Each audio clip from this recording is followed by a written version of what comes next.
আপনি আপনার ধর্মকে অনেক বেশি ভালোবাসেন। আপনি চান একজন ভালো মানুষ হবার জন্য।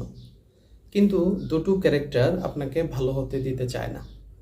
এক হচ্ছে শয়তান, যারা পূর্ব থেকেই চেষ্টা করে যাচ্ছে মানবজাতিকে ধ্বংসের দিকে নিতে। আর দ্বিতীয় যে ক্যারেক্টার, সেটা হচ্ছে নাস্তিক। বর্তমান সময়ে ডিজিটাল প্ল্যাটফর্মে ওরা সবচেয়ে বেশি কাজ করে যাচ্ছে মানুষকে জাহান্নামে নেওয়ার জন্য। দেখুন, আমার কেন জানি মনে হয় ওরা টার্গেট করে সাধারণ মুসলমানদের।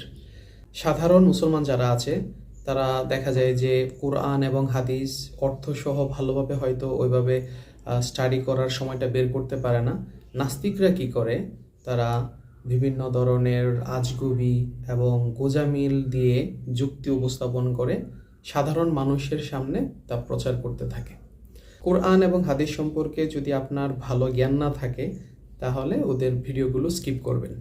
কারণ তারা আজগুবিভাবে এবং গোঁজামিল দিয়ে যে সকল যুক্তি উপস্থাপন করে সাধারণ মানুষের সামনে, এটা স্বাভাবিকভাবেই একজন মানুষ হঠাৎ করে যদি শুনে, তাহলে পথ ভ্রষ্ট হওয়ার সম্ভাবনা থাকে। তাই সকল মুসলমানদেরকে আমি বলবো, আপনারা সকলেই তাদের ভিডিও দেখার আগে জ্ঞান অর্জন করুন বা বড় আলেমদের সাথে বসুন যে কি করা যায় এই ফিতনা থেকে বাঁচার জন্য।